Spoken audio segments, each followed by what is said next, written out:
भैया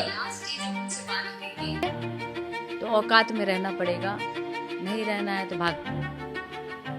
ये शब्द थे उनके,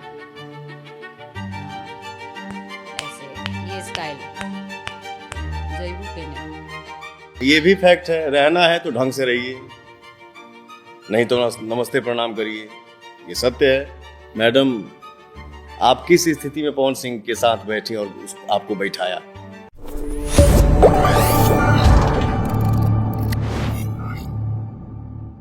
अब लास्ट सेगमेंट पर मैं आता हूं। ये वो सेगमेंट है जिसे मैं नहीं भी छूना चाहता हूं पर मैं छूना चाहता हूं। जैसे आपने कहा था ना कि है भी नहीं भी है। नहीं इसलिए छूना चाहता हूं क्योंकि वो आपकी निजी जिंदगी है। छूना इसलिए चाहता हूं क्योंकि मेरे पॉडकास्ट पे कुछ हुआ, मुझसे लोगों ने भी कहा, और नहीं पूछूंगा तो वही जनता मुझसे पूछेगी क्यों नहीं पूछा। नाम अक्षरा सिंह। हमारे यहां पॉडकास्ट हुआ, उस पॉडकास्ट में वो रोई भी और हजारों बातें कही, जिसके बाद उस पॉडकास्ट पे हजारों कमेंट आज भी पड़े हैं जिसपे लोगों ने कहा पूछे, जिसमें कहा गया कि रहना है तो औकात में रहो, नहीं तो बाहर जाओ। उनका कहना था आप उस टाइम क्या थी? उनका कहना था कि मैं उनसे बहुत, ये भी उन्होंने जिक्र किया कि मैं उनसे बहुत प्यार करती थी, मुझे उनसे शादी करनी थी। मैं अपने घर से रोज सुबह उठती थी, उनके घर जाकर उनको उठाती थी, खाना खिलाती थी, उनकी पूरी दिनचर्या की जिम्मेदारी मेरी थी। ये उन्होंने जिक्र किया। मैं आपको एक सेकंड, अगर आपने, क्योंकि ये जिक्र है, क्योंकि लास्ट डे जब उनसे बात हुई थी, रहना है तो औकात में रहना पड़ेगा, नहीं रहना है तो ये भी फैक्ट है, रहना है तो ढंग से रहिए, नहीं तो नमस्ते प्रणाम करिए। ये सत्य है। आपको जो लगेगा आप वो करिएगा। अब मैं उसको एक्सेप्ट करते जाऊं? नहीं कर सकता।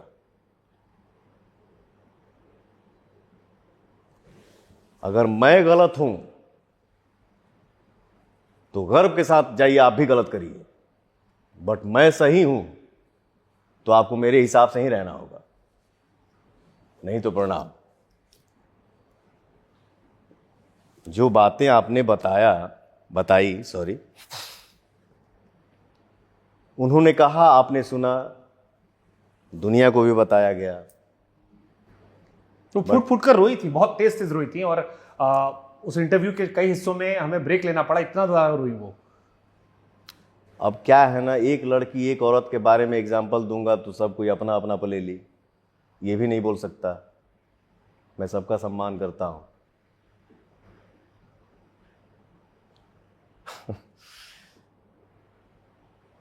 सर, मतलब मैं आपको ये इसलिए बता रहा हूं, देखिए हर तस्वीर के दो पहलू होते हैं। एक वो होगा जो आपका आलोचक वर्ग है, जिसको इस पे मौज काटने का मौका मिल गया। दूसरा वो है जो आपका अपना वर्ग है, जो आपको हर बात पे डिफेंड करता है। मैं आपको ऐसे 100 कमेंट दिखा सकता हूं जो आपको लेकर आए, जिसमें पूछा गया कि क्या पवन सिंह ने अक्षरा सिंह के साथ गलत किया था। भैया से पूछेगा, अब गलत सही की परिभाषा क्या है? वो तो उसके आत्मा को पता है कि उसने, पवन सिंह ने उसके साथ क्या किया। सर, मैं अपना बड़ाई अपने मुंह से करूं कैसे अच्छा लगेगा?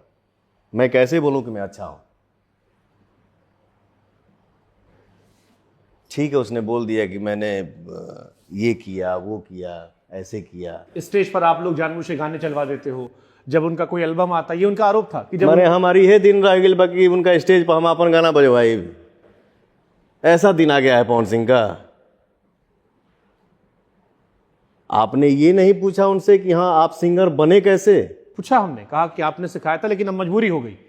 फिर ये भी कहा कि जैसे उनका कोई एल्बम आता है, आप लोग कभी उनका एमएस लीक करवा देते हो। इस धरती पे कौन कौन कितने % ऐसे व्यक्ति हैं जो अपना धन किसी और को दे देंगे? इस हिंदुस्तान के धरती पे कितने % व्यक्ति हैं जो अपना धन किसी और को दे देंगे? किसी से लगा होगा तब शायद। उनके माता पिता का कहनाम ये था, पवन जी, मेरे बच्चे का बचपन से गाने का शौक है। मैं शायद बचपन में उसके घर गया भी था तो वो घर में हारमोनियम भी रखी थी। मैं फिल्म सिटी में शूट कर रहा था सर। मेरे लिए एक सावन का गाना बना था, नाचा हिला के करी हैया पवन सिंह के गाना बजा के। मैं सोचा वो भी बोलती है गाना है मुझे, गवाइए ना।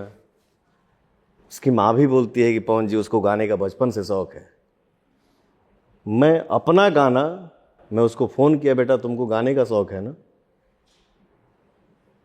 तुम ये गाना गा लो, दिल बोल रहा है गाना हिट है। फिर मैंने म्यूजिक डायरेक्टर को फ़ोन किया कि सर ये गाना अक्षरा गाएगी, क्योंकि अपने मुंह से अपना बड़ाई अच्छा नहीं लगता है। मैं खुद ही बोलूं कि नाचा हिला के कर हैया पवन सिंह के गाना बजा के, भैया शोभा ना दी, प्लीज आप उसे गवा दीजिए। माइक पे खड़ा होने का हिम्मत नहीं था, बट खड़ा करवाया, गाना गवाया कैसे कैसे, मशीनरी कैसे कैसे उसको पिचिंग करके ठीक किया गया। गाना रिलीज हुआ, गाना सुपरहिट हो गया। जीवन में अपने मस्त रहे, खुश रहे, आगे बढ़े, इससे आगे नहीं बोलूंगा सर। एक आखिरी सवाल इससे पूछ लेते हैं। हाँ सर। पवन सिंह को प्यार था अक्षरा सिंह से, और अफसोस है जो हुआ वो घटना ऐसी नहीं होनी चाहिए थी। इसको बेहतर तरीके से आप लोग हैंडल कर सकते थे जितना छीछा इधर समाज में हुआ। मैं अपने जीवन में गद्दारी वाला लगाव किसी के साथ किया ही नहीं हूं, चाहे वो लड़का हो या लड़की हो। चीजें ऐसी हुई, समय के साथ ऐसा बातें कान में आई जो सर मुझसे बर्दाश्त नहीं हो पाया। ठीक है, अब तू पूछा था शुभांकर भाई हम कैसे हाँ बोल दी कि ना बोल दी, बट इंसान के लिए इशारा काफ़ी होता है। मैंने बोला वो चाहे लड़का हो चाहे लड़की हो, मैंने कोई किसी के साथ ऐसा लगाव नहीं किया जिसमें गद्दारी हो। बट एक बात जरूर बोलूँगा सर, मैं हमेशा चाहता हूँ किसी का भला हो, चाहे मेरा क्यों ना बिगड़ जाए, मेरा क्यों ना नुकसान हो जाए। लेकिन पवन का ये कंधा कलंकित है। चाहता अच्छा हूं बट दाग लग जाता है। कोई बात नहीं।